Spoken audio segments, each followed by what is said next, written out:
दोस्तों, क्या हाल चाल है? होप सारे बढ़िया हो गए। तो भाई आज हम नया चैप्टर लेके जा रहे हैं, लेके जा नहीं रहे हैं, आ रहे हैं। मेरे को पता नहीं क्या हो गया है, खैर छोड़िए उस चीज़ को। आज जो हम चैप्टर पढ़ने वाले हैं वो है पॉलिटिकल साइंस क्लास 11 का पहला चैप्टर, जिसका नाम है कॉन्स्टिट्यूशन वाई एंड हाउ।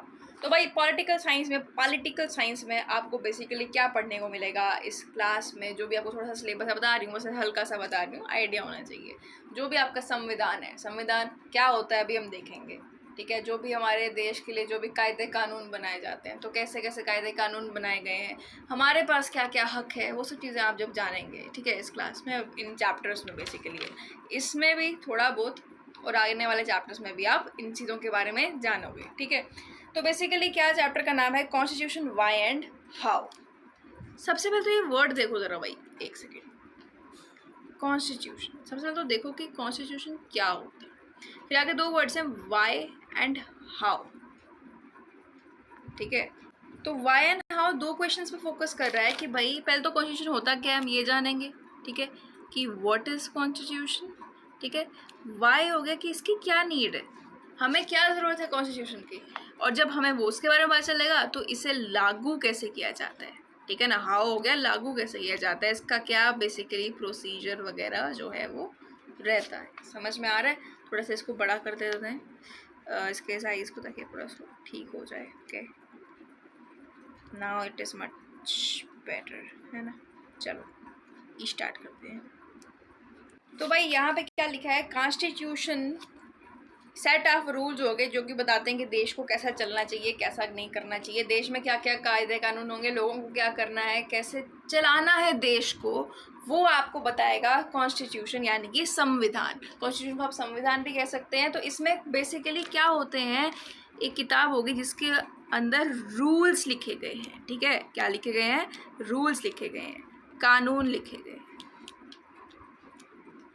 अब कानून क्या हुए भला, ठीक है। अब इसके एग्जाम्पल देखते हैं ज़रा।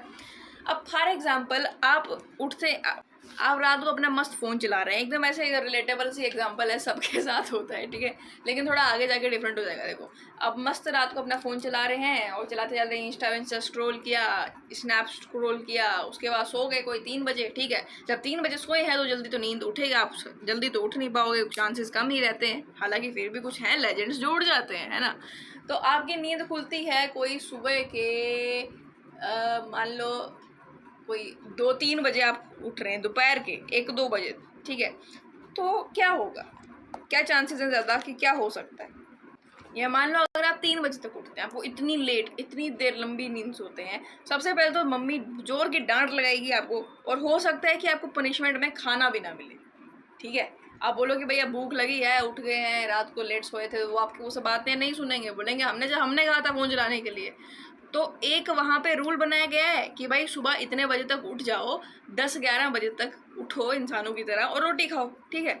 ये हम सिर्फ मैं आपके लिए नहीं बोल रही है भाई, सबके घर पे, हमारा भी यहाँ पे सेम सीन है, ठीक है। तो सुबह जल्दी उठना पड़ता है ना, मतलब आप चाहो तो ऐसे दोपहर के आराम से 2-3 बजे उठोगे, तो ऐसा तो है नहीं कि सब तुम्हारे हिसाब से होगा। फिर उसके बाद से रोटी मिलेगी कि नहीं मिलेगी वो फिर पेरेंट्स के हाथ में आएगा। क्यों?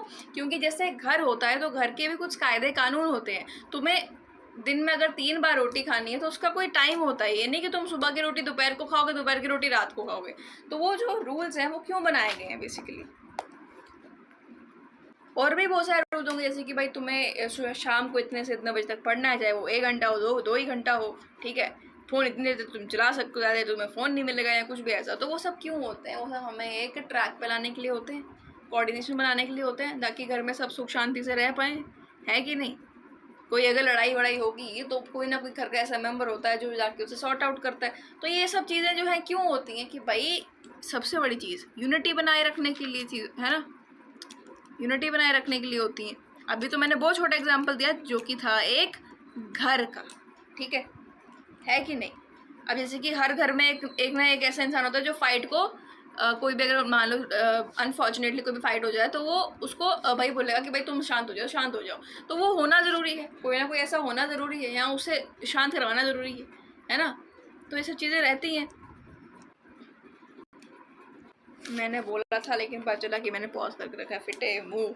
खैर मैं क्या बोलती, वो इसलिए होता है ताकि जो भी हमारे डिफरेंट फैमिली मेम्बर्स हैं, ठीक है, एफ्लुएंट फैमिली मेम्बर्स हैं उनके बीच में लड़ाई झगड़ा ना हो और वो हम पूरी जो फैमिली है, परिवार जो है, वो सुख शांति के साथ रह सके। अब वैसे जब देश है, वैसे जो देश है, ठीक है, तो देश को चलाने के लिए भी जो कायदे कानून हमें चाहिए रहते हैं, क्योंकि चलाने के लिए क्यों चाहिए रहते हैं वो वाई का आंसर मैं दूंगी बाद में, अभी वही बात चलेगा।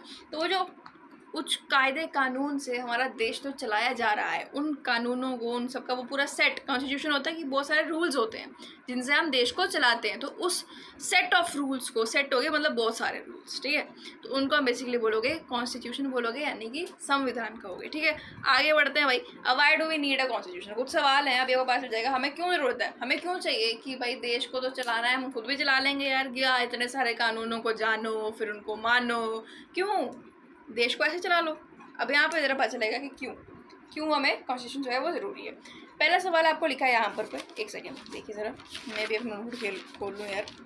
हाँ, which dress should one be allowed to wear. अब ऐसे एक सवाल है, ठीक है, ये सवाल पूछा गया है कि भाई, तो इतनी मेरी लाइन नहीं स्ट्रेट जाती,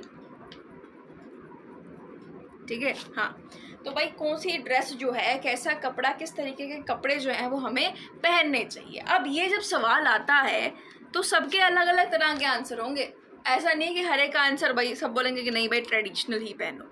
लोगों की सोच में जो होती है ना वो वेरिएशन होती है, ये हमने नोटिस कर रखा है, राइट है कि नहीं। क्योंकि बहुत सारे ऐसे भी लोग होंगे जिनको ट्रेडिशनल पसंद आएगा, बहुत सारे ऐसे होंगे जिनको नहीं आएगा। कुछ हम कहते हैं ना कि भाई ये लोग मॉडर्न है, इन्हें ज़्यादा वैसे इनको थोड़े वेस्टर्न कपड़े पसंद होते हैं, ठीक है। तो लोगों की अलग अलग सोच है, कुछ बोलेंगे कि नहीं यार वेस्टर्न कपड़े ज़्यादा अच्छे लगते हैं, कुछ बोलेंगे कि नहीं छोटा कपड़े पहनने नहीं चाहिए, है ना। ऐसा भी एक सोच है, मैं किसी भी सोच को क्रिटिसाइज़ नहीं कर रही, मैं बता रही हूँ कि लोगों के अलग अलग नज़रिए हो सकते हैं, लोगों के अलग अलग आंसर होंगे इस सवाल के लिए कि भाई नहीं छोटे कपड़े नहीं पहनने चाहिए। जो फीमेल्स हैं, ठीक है, जो फीमेल्स हैं उन्हें सूट्स हो गए, ठीक है, सलवार सूट्स हो गए, देन कुर्तीज़ हो गई, ठीक है, मतलब जो फुल मतलब ट्रेडिशनल जो हो गया, बेसिकली मैं पूरा बोल रहा हूँ ट्रेडिशनल, ठीक है, ट्रेडिशनल कपड़े पहनने चाहिए। और मेल्स को उन्हें भी ट्रेडिशनल कपड़े पहनने चाहिए, ठीक है ना, कुर्ता एंड लाइक दैट।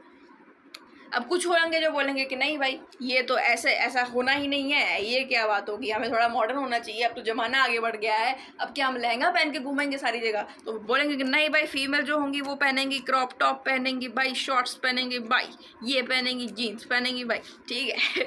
और कुछ बोलेंगे जो मेल्स होंगे भाई उनको भी थोड़ा अच्छा बनाओ, उनको भी थोड़ा बाबा आदम के ज़माने का बनाना है। मैं आपको बस बता रही हूँ कि ऐसे नज़रिए हो सकते हैं, क्रिटिसाइजेशन किसी को भी नहीं है, पर ऐसे नज़रिए हो सकते हैं। कुछ बोलेंगे भाई नहीं इनको भी अच्छा बनाओ, इनको भी जैकेट वैकेट बनाओ, अच्छी सी जीन्स वाली जैकेट बनाओ, थोड़ा सा ऐसे जो नई नई मॉडर्न वो आती है ना, पैंट नहीं आती जो यहाँ से फटी होती है थोड़ी सी ऐसे, है ना, इस तरीके की वैसे वाली पहनाओ थोड़ा अलग से, है ना।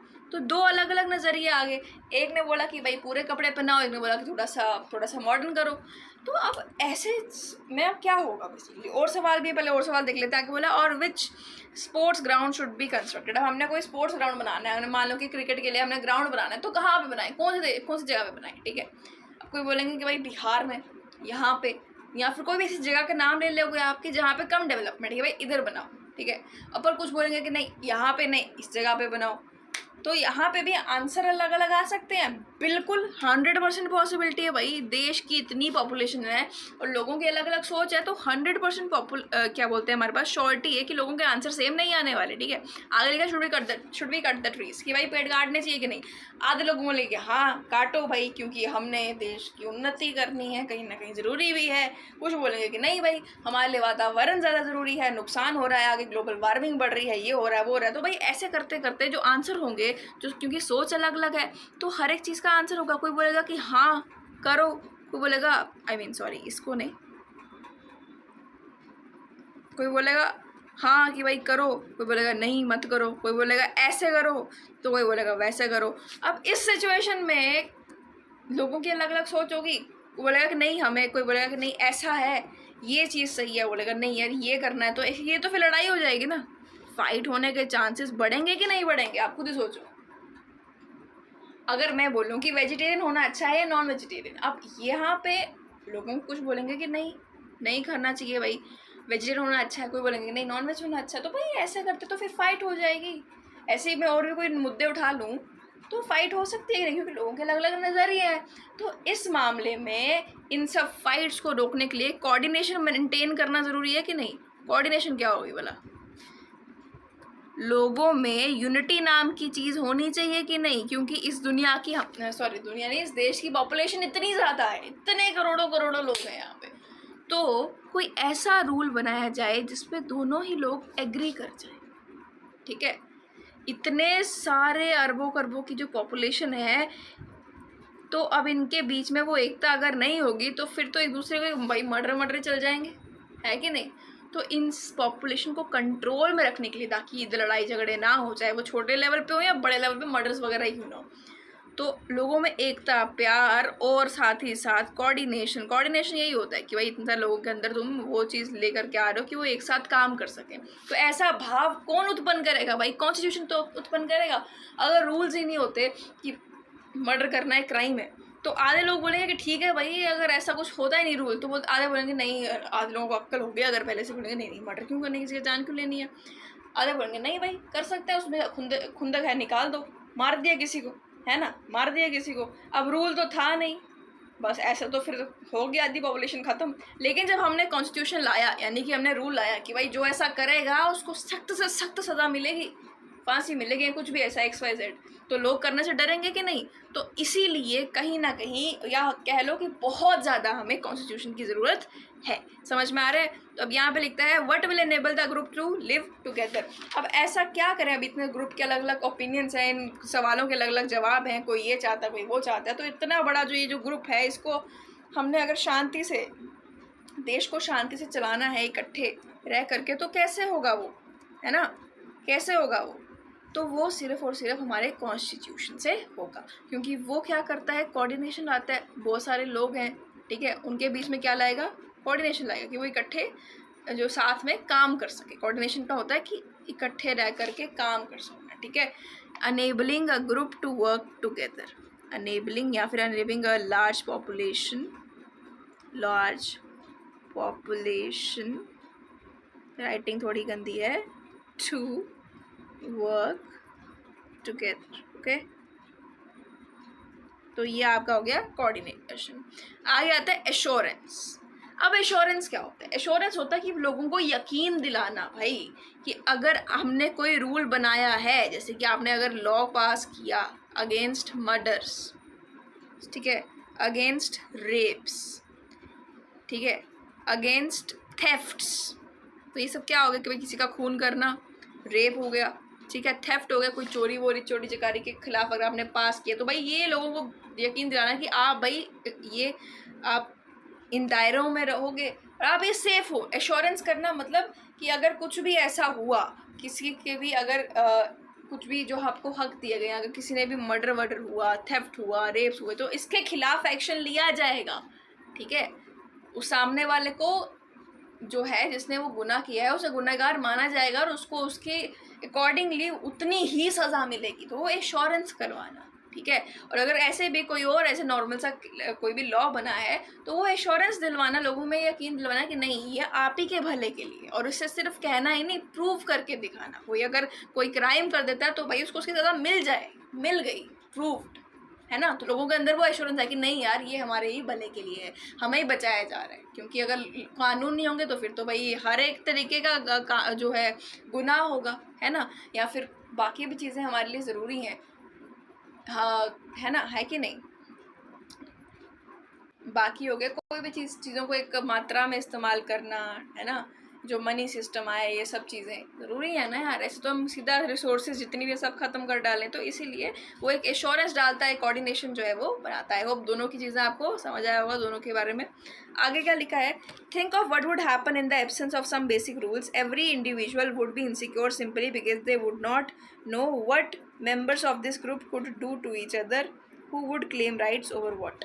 ये कह रहे हैं कि 2 मिनट के लिए सोच के देखो भाई, कि अगर कोई बेसिक रूल नहीं होते, हर एक इंसान जो होता है वो कहीं ना कहीं इनसिक्योर होता है कि भाई they would not know what members of this do to each others. मतलब बहुत ज़्यादा नुकसान हो सकता था यार, कि भाई अगर रूल ही नहीं है तो उस ग्रुप में अलग अलग सोच के जो लोग हैं, जब वो टकराएंगे आपस में, ठीक है कि नहीं। और ऐसे भी किसी कोई भी गुनाह करना है वो आराम से कर सकते हैं, है ना, क्योंकि कोई रूल ही नहीं है, कोई ऐसा भी नहीं कि भाई तुम्हें पनिश किया जाएगा। तो नुकसान तो होगा ना, अगर ये नहीं होता कॉन्स्टिट्यूशन तो कितना नुकसान होता, आप खुद सोचो। इसलिए देश में कॉन्स्टिट्यूशन यानी संविधान यानी कायदे कानून ज़रूरी हैं, समझे। आगे क्या लिखा है देखो ज़रा। saying that the rules are legally enforceable gives an assurance to everybody that others will follow these, for if they do not they will be punished। तो भाई एश्योरेंस क्या हुआ, बेसिकली यही होता है एश्योरेंस, कि भाई ये एश्योरेंस का सीधा एक डायरेक्ट आपको लिख करके दे दिया इन्होंने कि saying that rules are legally enforceable gives an assurance, कि भाई ये लीगली इन्फोर्सेबल है, कि भाई ऐसा ही नहीं बोल रहे हैं अगर आपने कुछ गलत किया, ठीक है, तो तुम्हें पनिश किया जाएगा। ये भी बताता है हमारा संविधान कि ऐसा ही नहीं कहा जा रहा है कि आपने अभी भी देखा होगा कि भाई इतने सारे लोग जो हैं वो क्राइम कर रहे हैं, तो ऐसे थोड़ी घूम रहे हैं, पुलिस अरेस्ट कर रही है कि नहीं, हाँ बीच में गोलमाल वोड़े होते हैं वो हम पथरा के देखेंगे, लेकिन अरेस्ट हो रहे हैं, ठीक है, सज़ा मिल रही है। तो कैसे मिल रही है भाई, कॉन्स्टिट्यूशन इंश्योरेंस दे रहा है कि भाई तुम टेंशन मत लो, अगर किसी ने कायदे कानून का पालन नहीं किया तो उन्हें पनिश किया जाएगा। समझ में आ रहा है, क्योंकि ये जो लॉज हैं ये सारे लीगली इन्फोर्सेबल हैं। आगे क्या लिखा है यहाँ पे ज़रा ध्यान से देखिए नीचे। The first function of a constitution is to provide a set of basic rules that allow for minimal coordination among the members of a society। तो कह रहे सबसे पहला फंक्शन जो होता है कॉन्स्टिट्यूशन का कि वो आप कुछ ऐसे जो रूल्स हैं, ऐसे कायदे कानून लाइए जिसमें क्या हो, basically minimal coordination among members of society, जो भी समाज में रहने वाले लोग हैं उनके बीच में कोऑर्डिनेशन आए। ऐसे रूल्स लाओ जिसमें देखो हर एक इंसान सेटिस्फाई भी हो जाए, वो आपस में इकट्ठे रह करके काम कर सके, लड़ाई झगड़े ना हो। ये तो पहला फंक्शन होता है, ठीक है, नोट करते जाओ साथ साथ में, नोट से ही समझा रही हूँ तो इसको देख लो, ठीक है। आगे बढ़ते हैं ज़रा यहाँ पे। Well the first Q who will get to decide what the laws governing the society should be. अब सबसे पहला सवाल आता है कि भाई कौन ये कानून बनाने वाला है, क्योंकि लोगों के नज़रिए अलग अलग हैं, तो किसको ये मौका मिलेगा कि भाई तुम देश के लिए कानून बनाओ कि चीज़ें ऐसी होनी चाहिए, ऐसी होनी चाहिए, ठीक है। You may want rule X but other wants rule Y, how do we decide which rules and preference should be govern us. So हो सकता है कि आपकी नज़रिया हो कि भाई ऐसा होना चाहिए कि भाई जो रूल एक्स है ये वाला होना चाहिए हमारे देश में, कोई बोला कि नहीं वाई वाला होना चाहिए। तो ऐसे तो पता कैसे चलेगा हमें कि कौन सा रूल हमारे देश के लिए सही है, कैसे पता चलेगा। You may think the rules you want everyone to live by are the best, but other things that their rules are the best। आप बोलोगे कि भाई जो मैंने सोचा है कि ये कायदे कानून जो है, हम यही सोचेंगे ना कि भाई जो हमने सोचा, जैसे मैंने अगर कुछ सोचा तो मैं तो यही बोलूँगी ना कि भाई जो मैंने सोचा है वो सबसे बेस्ट है देश के लिए, लेकिन अलग जो दूसरे लोग होंगे उनकी सोच अलग होगी, वो बोलेंगे कि जो हमने सोचा है वो बेस्ट है देश के लिए। तो अब हम इस लड़ाई को कैसे रिसॉल्व करें, ठीक है, how do we resolve this dispute, अब इसका सोल्यूशन कैसे निकलेगा भाई, ये बताओ, ठीक है। So even if you before decide what rules govern this group, you have to decide who gets to decide। सबसे पहले, इससे पहले आप ये देखें कि कौन डिसाइड करेगा what rules, कि भाई रूल्स में क्या होना चाहिए हमारे देश के लिए, ठीक है ना। उन सब चीज़ों को सोचने से पहले आपको ये देखना पड़ेगा कि वो कुछ लोग जो होंगे जो हमारे देश के लिए रूल्स बनाने वाले हैं, वो इतनी अरबों खरबों की पॉपुलेशन है, तो उनमें से वो कौन लोग होंगे, ये चीज़ सोचना ज़रूरी है, ठीक है। The constitution has to provide and, भी देखते हैं आगे क्या लिखा है।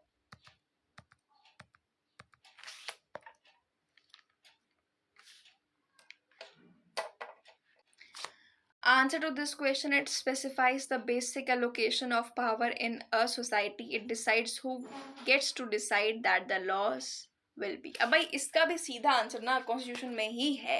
भाई कॉन्स्टिट्यूशन इतना हमने काम हमारा उसने इतना इजी कर दिया, उसने बोला कि हम आपको खुद बताएंगे भाई, आप टेंशन ना लो, आपको कुछ चीज़ की टेंशन नहीं लेने, आप बस सुनते जाओ, ठीक है ना। जैसे आप भी इस चैप्टर में आप सुनते जा रहे हो ना, बस सुनो। तो बस इसमें बताया गया है कि भाई किसको ये पावर मिलेगी, समाज में से इतने लोगों में से किसके पास ये पावर होगी, ठीक है ना। It decides who gets to decide that the laws will be. तो वो कॉन्स्टिट्यूशन ही है जो हमें बताता है, ठीक है, कि किसके पास ये पावर होगी जो कि डिसाइड करेगा कि हमारे देश के लिए कौन से लॉज हैं वो सही हैं। तो यही बेसिकली चुनाव करने का तरीका आपको बताएगा कि भाई इतने सारे लोगों में से कौन लोग जो होंगे इनके पास आप ये पावर दोगे कि वो लॉज बनाएं देश के लिए, ठीक है, या देश को चलाएं। कौन होंगे वो लोग, ये कॉन्स्टिट्यूशन में ही लिखा गया है, वो आपको बताएंगे। In principle this question who gets to decide can be answered in many ways. In a monarchial constitution a monarch gets decides. In some constitutions like old Soviet Union one single party was given the power to. अब अलग अलग तरीके हो सकते हैं, ठीक है। सो इस सवाल का जवाब अलग अलग तरीकों से मिल सकता है। जैसे कि आपके पास मोनार्कियल कॉन्स्टिट्यूशन है। मोनार्कियल कॉन्स्टिट्यूशन क्या हो गया? मोनार्की क्या होता है भाई, इसके बारे में आपने सुना ही होगा। मोनार्की हो गया किंग रूल, ठीक है, मतलब एक सिंगल पर्सन जो बेसिकली है वो पूरे कंट्री पर, पूरे देश पर राज करेगा। उसे हम बोलेंगे मोनार्कियल कॉन्स्टिट्यूशन। कि भाई एक बंदे का जो वो भी सोचेगा, जो भी वो कहेगा बस वो सबको मानना पड़ेगा बिना चूं चां करे हुए, कोई ऑप्शन नहीं है आपके पास। तो कुछ कॉन्स्टिट्यूशन ऐसे होते हैं जहां पर, जैसे कि आप ओल्ड सोवियत देखोगे वो जगह, ठीक है, वहां पर सिर्फ एक सिंगल पार्टी हुआ करती थी और was given the power to decide. और उसी पार्टी होगी कि भाई कुछ मेंबर ऑफ ग्रुप्स हैं, सॉरी मेंबर ऑफ पीपल्स हैं, कि एक ग्रुप बनाया, ठीक है, उसमें कुछ लोग थे, उन लोगों ने एक ग्रुप बनाया, उस ग्रुप को आपने पार्टी कह दिया, उस पार्टी का कोई नाम दे दिया, उस ग्रुप का कोई नाम दे दिया, ठीक है ना। इनको पार्टीज बोलते हैं बेसिकली, ग्रुप बनाना। पार्टीज किसको बोलते हैं? नंबर ऑफ पीपल्स, मतलब लोगों ने ग्रुप बनाया किसके लिए, कि भाई हम देश को चलाएंगे, ठीक है, और डिफरेंट डिफरेंट अपने बताया कि भाई हम ऐसे ऐसे करेंगे भैया, हम देश के लिए ऐसा करेंगे, ये वो है ना। तो बेसिकली ग्रुप को हम पार्टी कहते हैं। तो जहां पर सिर्फ एक सिंगल पार्टी है जिसके पास पावर है पूरे देश के लिए, कि भाई वो डिसाइड करेंगे कि क्या कानून है, कैसे चलेंगे, क्या लोग कर सकते हैं, क्या नहीं कर सकते, सिर्फ एक सिंगल पार्टी डिसाइड करेगी। और बाकी का जो भी जनता है, जनार्दन है, वो अपना मुंह बंद करके रखेगी। उनके पास कोई पावर नहीं है। उनको जो भी कानून लाएंगे वो भाई उनको सुनना पड़ेगा, वो उनको जो है वो उसका पालन करना पड़ेगा। तो एक तो ऐसा कॉन्स्टिट्यूशन आ गया, ठीक है, जिसका नाम आपने दे दिया मोनार्कियल कॉन्स्टिट्यूशन। समझ में आ रहा है? Monarchial constitution. अब जो डेमोक्रेटिक कॉन्स्टिट्यूशन होता है उसमें ऐसा नहीं होता। Broadly speaking people gets to decide. जो जनता होती है ना, जो जनता होती है, यहाँ पर पावर कुछ लोगों के पास थी, ठीक है, एक सिंगल पार्टी थी। लेकिन जो डेमोक्रेटिक कॉन्स्टिट्यूशन है वहां पर जनता के पास होती है पावर। बेशक गवर्नमेंट, सरकार एक है, वो रूल तो बना रही है, लेकिन जो मेन पावर है वो लोगों के पास है, ठीक है, वो जनता जनार्दन के पास होगी पावर। अब कैसी पावर, वो देखते हैं। देखो भैया आगे क्या लिखा है यहाँ पे। But this matter is not so simple, because even if you answer that the people should decide, it will not answer the question how should the people decide. वो कह रहे हैं कि भाई ये इतना आसान चीज़ नहीं है। आपने बोला कि भैया कि जो डेमोक्रेटिक आपके पास कॉन्स्टिट्यूशन आ गया ठीक है, मेरी प्रोनाउंसिएशन कुछ बड़ी खतरनाक है, इनसे इन्फ्लुएंस बिल्कुल मत होइएगा। ये टीचर के सामने बोल दी तो वहाँ पर छक्के छूट जाएंगे, ठीक है। तो जो आपके डेमोक्रेटिक कॉन्स्टिट्यूशन है, इसमें हमने कहा कि भाई जनता के पास पावर है, लेकिन हम कहेंगे कैसे आप लोगों के पास ये पावर दे रहे हैं, कैसे पीपल्स के पास ये पावर है कि वो डिसाइड करेंगे कि उनके देश के रूल्स यहाँ क्या होंगे, ठीक है, मतलब कैसे उनके पास ये पावर कैसे आ रही है, प्रोसीजर क्या है। हाउ का मतलब होगी कि भाई कोई भी चीज़ कैसे होगी, ये बताओ। सॉरी, हिंदी बड़ी खतरनाक है मेरी, ठीक है। For something to be a law, should everyone agree to it? Should the people directly vote on each matter as the ancient Greeks did? तो वो कह रहे हैं कि कोई भी चीज़ को लॉ बनाने के लिए क्या सबको एग्री करना चाहिए उस चीज़ पे? कोई भी चीज़ हमने लॉ बनानी है तो क्या ये ज़रूरी है कि हर एक इंसान को उस पर जो है एग्री करें? क्या हम सीधा डायरेक्टली वोट कर लें? जैसे कि एक जगह है, ठीक है, यहाँ पर लोगों को बिठाया गया, ठीक है, सबको बिठाया गया, बैठक बनी बेसिकली, कोई भी चीज़ कहा कि भाई अच्छा ये मुद्दा है कि मान लो एग्जाम्पल ले लो कि ट्रेडिशनल कपड़े जो है हर एक इंसान को पहनने चाहिए कि नहीं, ठीक है ना, इस जगह के लिए। तो लोगों ने कोई यहाँ से डायरेक्टली वोट कर दिया, 60% ने बोल दिया कि भाई हाँ, बाकी 40 ने बोल दिया ना, ठीक है।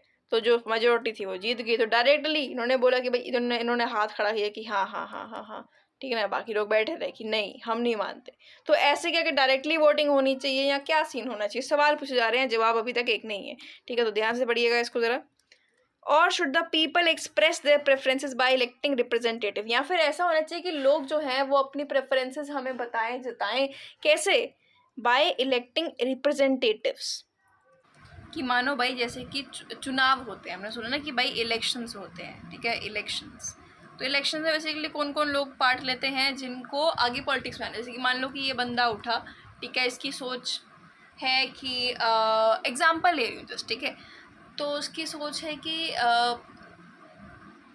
हमें हमारे पुराने जितने भी स्क्रिप्चर्स हैं, ठीक है, जो जितनी भी पुरानी मान्यताएं हैं, ठीक है ना, हमारे हिंदू धर्म में लिखी हैं या किसी भी, है ना, तो मतलब जो भी पुराने, मतलब बेसिकली जो ओल्ड हमारी नॉलेज है उसको हम साथ लेकर के चलें और उसी को मानेंगे, और किसी नॉलेज जो हमारा जो मॉडर्न है उसको एकदम क्रॉस कर दिया, इसकी सोच ऐसी है, ठीक है। तो ये उन लोगों को बेसिकली लोगों को अट्रैक्ट करेगा, और उस जगह पर रहने वाले वो लोग जो जिनका नज़रिया सेम होगा, ठीक है, तो अब वो लोग देखेंगे कि भाई ये बंदा वो चीज़ को आगे लेकर के जा रहा है जो हम चाहते हैं कि देश में हो। अगर ये चाहते हैं कि हाँ भाई जो पुराने के जो भी बिलीव्स हैं उनको वापस लाया जाए, तो ये क्या करेंगे, लोग बोलेंगे ठीक है हमें भी तो ऐसा ही चाहिए देश में। तो ये जा कर के जब क्या करेंगे, इनको इलेक्ट करेंगे, बोलेंगे भाई हाँ इस बंदे को खड़ा करो आगे और इसको देश मतलब आगे पहुँचाने की कोशिश करेंगे, ताकि ये ही इंसान जो है वो देश के लिए कानून बनाए, ठीक है। अब ऐसे ही बहुत सारे लोग जो होंगे अलग अलग सोच के वो खड़े हो जाएंगे इलेक्शन में और बाकी के लोग उनको वोट करेंगे। तो क्या ऐसा सिस्टम होना चाहिए, ठीक है। But if the people act through their representatives, how should these representatives be elected? तो वो कह रहे हैं कि अगर ऐसा ही सिस्टम होगा तो कैसे, अब मुझे आप ये बताइए कि सबसे पहले कि ये इलेक्ट कैसे होंगे। मतलब अगर इस इंसान को चुनना है इन लोगों ने, तो बेसिकली क्या प्रोसीजर रहेगा, प्रोसीजर डिफाइन करो भाया, प्रोसीजर। तो क्या वो किस तरीके से इलेक्ट करेंगे ये पूछा जा रहा है, ठीक है। थोड़ा सा इसको जो है हम बड़ा कर लेते हैं, ठीक है ना, आप क्लियर है। चलो, कितने लोग होने चाहिए जिनको इलेक्ट किया जाए, ठीक है। अब इंडियन कॉन्स्टिट्यूशन में for example it is specified that in most instances Parliament gets to decide laws and policies and that Parliament itself be organized in a particular manner। तो यार ये कॉन्स्टिट्यूशन में दिया हुआ है, जैसे कि फॉर एग्जांपल हमारे भारतीय संविधान में ये लिखा गया है कि जो पार्लियामेंट है वही लॉस बनाएगा, ठीक है। वही जो अलग अलग पॉलिसीज़ हैं, पॉलिसीज़ क्या हो गई, जैसे कि कोई भी नया हम आइडिया लॉन्च कर रहे हैं, ठीक है, जैसे कोई भी आपने है ना, जैसे अभियान हो गया, जैसे स्वच्छ भारत अभियान, ठीक है ना, देश को बेटर बनाने के लिए कोई भी ऐसी पॉलिसी आप लेकर के आ रहे हैं, समझ में आया। लॉ हो गया, कोई भी कानून जो सबको मानना पड़ेगा। तो ये सब बनाने के लिए पार्लियामेंट ये पास पावर होती है। पार्लियामेंट एक जगह होगी बेसिकली हाई अथॉरिटी की, वहाँ पे लोग होंगे, बेसिकली हाई अथॉरिटी लोग होंगे जो लोग वहाँ पर रह करके जो है लॉज और पॉलिसीज जो है वो देश के लिए बनाएंगे, ठीक है। डिस्कस करेंगे आगे वो प्रोसीजर होता है कैसे बनाएंगे, क्या होगा, वो सब पता चलेगा आपको धीरे धीरे करके, लेकिन फिलहाल मोटा मोटा इतना समझ लो, ठीक है। और वो पार्लियामेंट जो होता है ना, उसका भी एक तरीके से वो उसको ऑर्गेनाइज किया होता है। ऐसा नहीं कि भाई किसी को भी उठा करके पार्लियामेंट में बिठा दिया वो लॉ बना रहे, नहीं।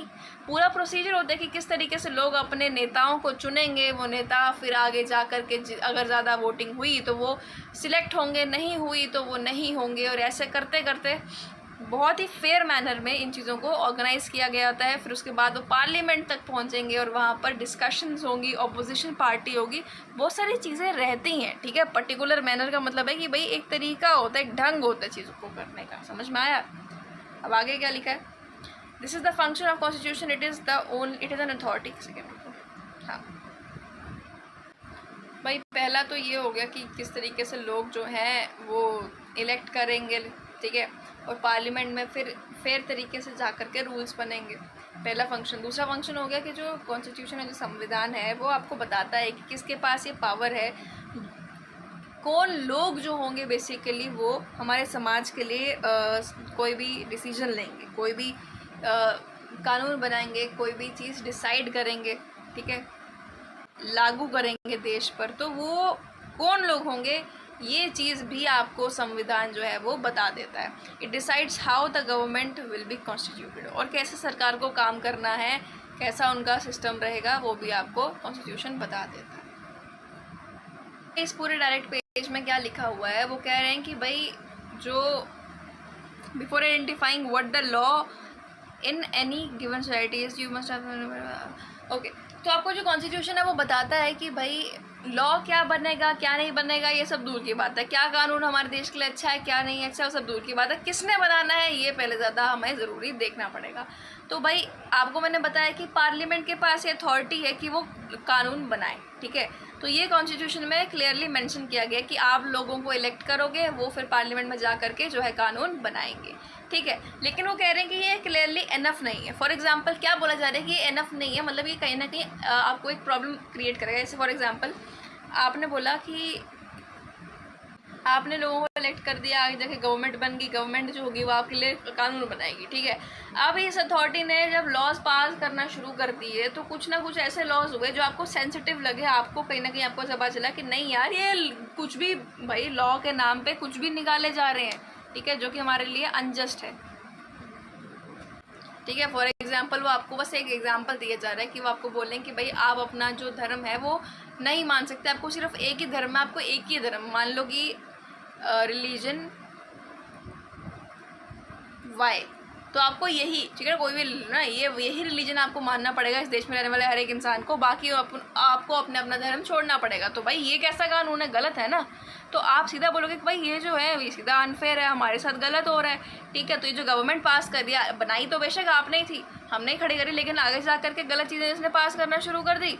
तो बेसिकली जो तीसरा फंक्शन है ना वो इससे रिलेटेड है, वो आपको बताता है कि जो कॉन्स्टिट्यूशन है वो सिर्फ पार्लियामेंट को अथॉरिटी नहीं देता कि भाई तुम जाओ, तुम जा कर के देश के लिए कानून बनाओ, नहीं, कुछ ना कुछ उसके ऊपर वो एक दायरा होता है जिस दायरे में रह करके सरकार काम करती है। दायरा यानी कि एक लिमिट होती है, ठीक है, वो कुछ भी पास नहीं कर सकते। तो वो जो संविधान है वो ये लिमिट्स भी बताता है कि भाई गवर्नमेंट की भी एक लिमिट होगी ताकि वो सिटीजन्स पे जो है क्या बोलते हैं उनके साथ भेदभाव नहीं कर सके, उनके साथ गलत नहीं कर सके। So these limits are fundamental in sense that government may never transgress them, ठीक है, ताकि कभी वो अपने लिमिट से बाहर नहीं जाए, लोगों के साथ गलत ना करें। Constitution limit the power of government in many ways. The most common way of limiting the power of government is to specify certain fundamental rights that allow processes at citizen and which no government can ever be allowed to violate। भाई अगर आप कहो कि भाई अच्छा ठीक है limit लगा देती है, पर किस तरीके से वो लिमिट लगाएगी, ऐसा क्या लिखा है संविधान में कि सरकार पे एक लिमिट लग गई है कि वो कुछ भी पास नहीं कर सकते।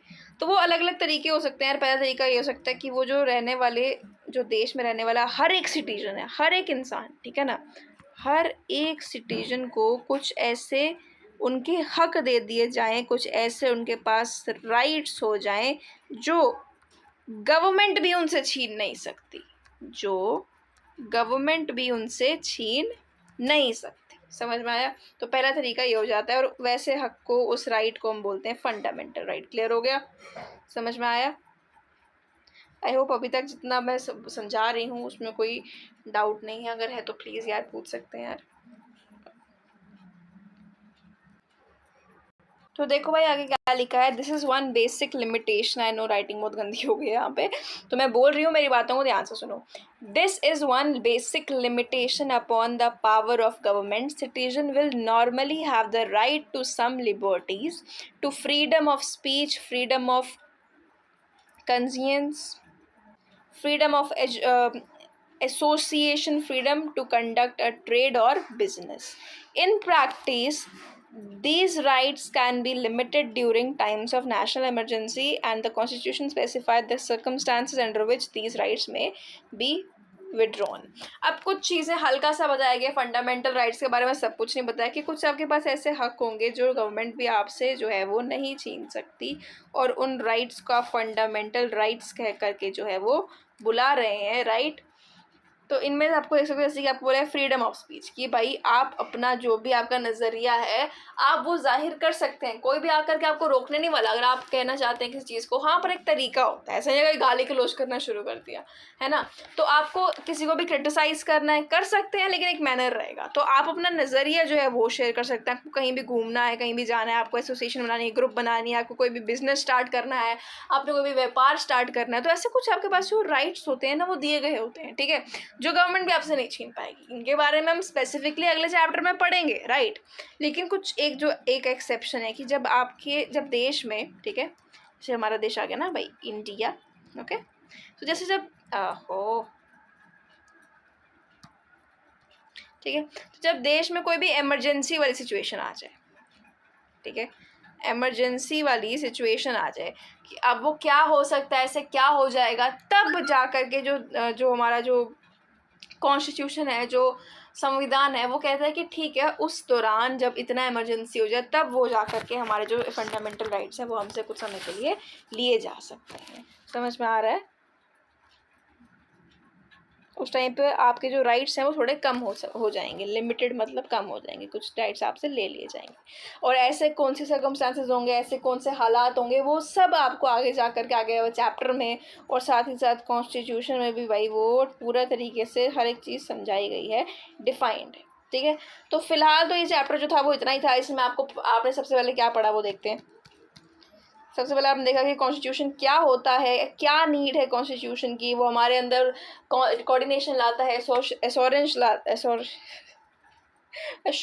लाता है। सीरियसली क्या हो गया है हमें?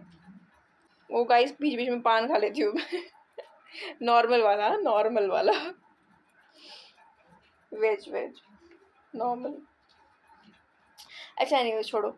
और क्या क्या पढ़ा भाई हमने कि किस तरीके से जो कॉन्स्टिट्यूशन है वो लड़ाइयों को सॉल्व करेगा, ठीक है, वो क्या क्या क्या नीड रहती है वो देखेंगे हम बेसिकली। फिर उसके बाद कौन जो होता है वो कानून बनाता है, ये भी कॉन्स्टिट्यूशन में लिखा गया है। और जो क्या क्या फंक्शंस होते हैं कॉन्स्टिट्यूशन के, कि कुछ लिमिट्स भी रहती हैं, ठीक है। पहले तो वो हमारे लिए कानून बनाएंगे जो कि कोऑर्डिनेशन एश्योरेंस लाएगा। दूसरा हो गया कि वो भाई ये भी बताता है कॉन्स्टिट्यूशन कि किसने बनाना है कानून, किसके पास ये पावर होगी। तीसरा होता है कि भाई कोई ना कोई लिमिटेशन हमेशा वो जुरिडिक्शन हो रहती है, एक लिमिट में रह करके सरकार जो है वो काम करती है। चौथा हो गया कि भाई वो लिमिट्स अलग अलग तरीके से जो है संविधान ने सरकार पे लगाई हुई है, ताकि वो लोगों के ऊपर कोई भी लॉ नहीं झाड़ सके, है ना, कोई भी कुछ भी गलत नहीं कर सके उनके साथ। तो पहला तरीका होता है फंडामेंटल राइट्स। फिर हमने लास्ट में देखा कि कुछ इमरजेंसी सिचुएशन में वो आपसे कम जो होते हैं, कुछ जो होते हैं आपसे लिए जा सकते हैं, ठीक है, वो सब कॉन्स्टिट्यूशन में मेंशन किया गया है। यही आपको इस चैप्टर में बताया गया है। होप आपको समझ में आया होगा। कोई भी डाउट वाउट हुआ तो यार पूछ लीजिएगा, कोई गलती होगी हमसे तो भाई माफ़ करिएगा, ठीक है। सो मिलते हैं नेक्स्ट वीडियो में, तब तक के लिए टाटा बाय बाय गाइस, ध्यान रखो अपना, गुड बाय।